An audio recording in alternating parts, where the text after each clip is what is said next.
បាទជំរាបសួរពុកម៉ែបងប្អូនបាទសូមស្វាគមន៍មកកាន់ channel ខ្ញុំបាទថ្ងៃនេះ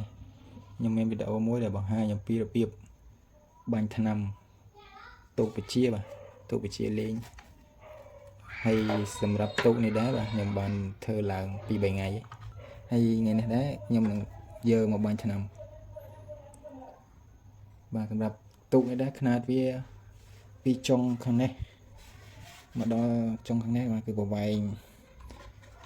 5 ទឹកនិង6ហ៊ុនបាទហើយទទឹងវាទទឹងខាងក្រោយនេះគឺប្រវែង16បាទមានតែទឹក6បាទហើយថ្ងៃនេះខ្ញុំនឹងបាញ់ថ្នាំហើយខាងក្រោយបាតវានេះ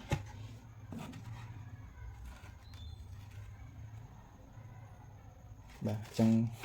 ហើយជាមួយនឹងឧបករណ៍យើងត្រូវមានបាទមាននេះកដាខាត់លេខ400យើងមកខាត់ទូកជាមួយនឹងថ្នាំមានពណ៌ក្រហមហើយនឹងពណ៌បៃតងជាមួយនឹងពណ៌លឿងនេះបាទអានេះអត់កម្របនេះពណ៌សបាទអញ្ចឹងកុំឲ្យខាតពេលយូរយើងទៅបាញ់ថ្នាំបងប្អូនគ្នាចាំមើលថាបាញ់ហើយវាស្អាតមិនដែរ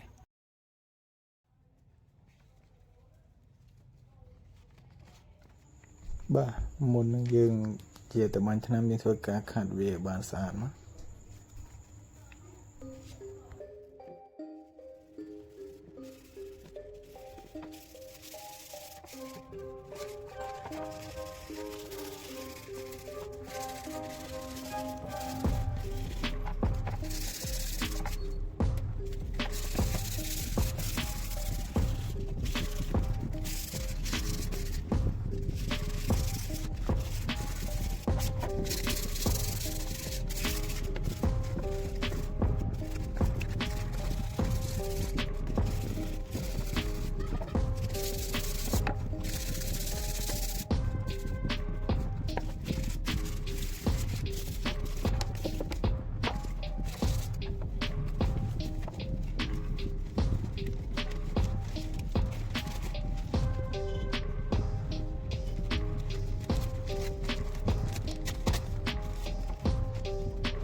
បាទ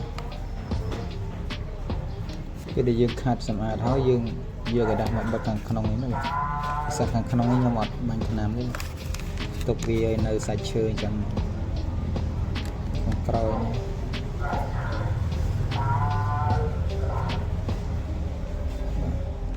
តើមកយើងចាប់ផ្ដើមបាញ់អស់ហើយបាទបងnóiយើងបាញ់ពណ៌ស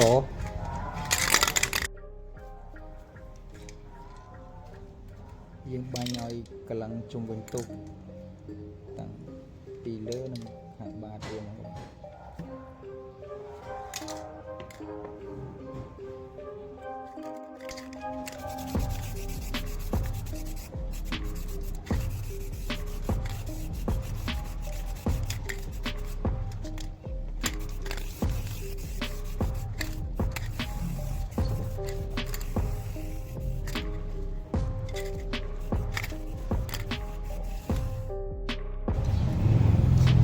ต่อไปយើងបាញ់ហើយយើងទុកថ្នាំចោលប្រហែលជា10នាទីទៅបាទដើម្បីវា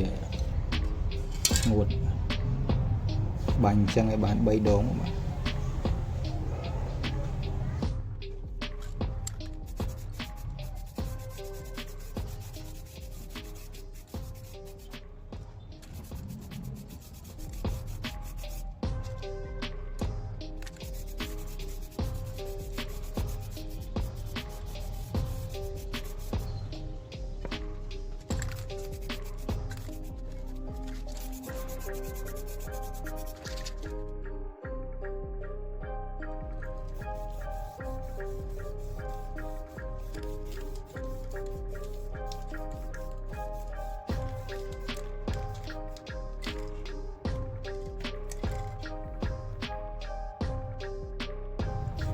បាទបន្ទាប់ពីយើងបាញ់ថ្នាំពណ៌សហើយយើង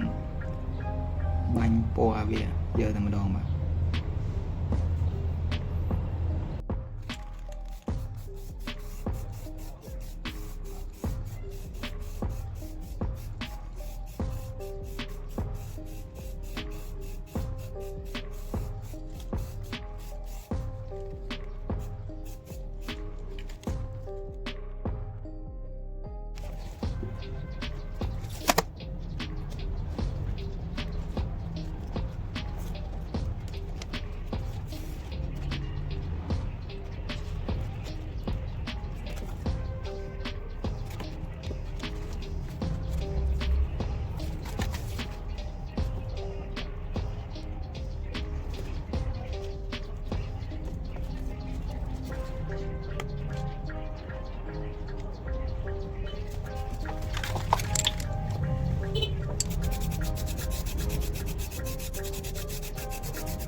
បាទឥឡូវទូយើងបាញ់ថ្នាំហើយ100%បាទយើងចំណាយពេលយ៉ាងយូរតិចដែរបាទហើយទុកនេះដែរនៅវីដេអូក្រោយខ្ញុំនឹងជើម៉ូទ័រមកដាក់ហើយយកទៅបញ្ជាលេងនៅលើទឹកបាទបើចង់ដឹងថាវារត់បានឬអត់បាទកុំភ្លេចជួយចុចប៊ូតុង Subscribe ម្នាក់មួយផងបាទហើយវីដេអូនេះដែរខ្ញុំសូមចប់ទៅត្រឹមនេះសិនបាទជួបគ្នានៅក្នុងវីដេអូក្រោយបាទសូមអរគុណសូមជម្រាបលា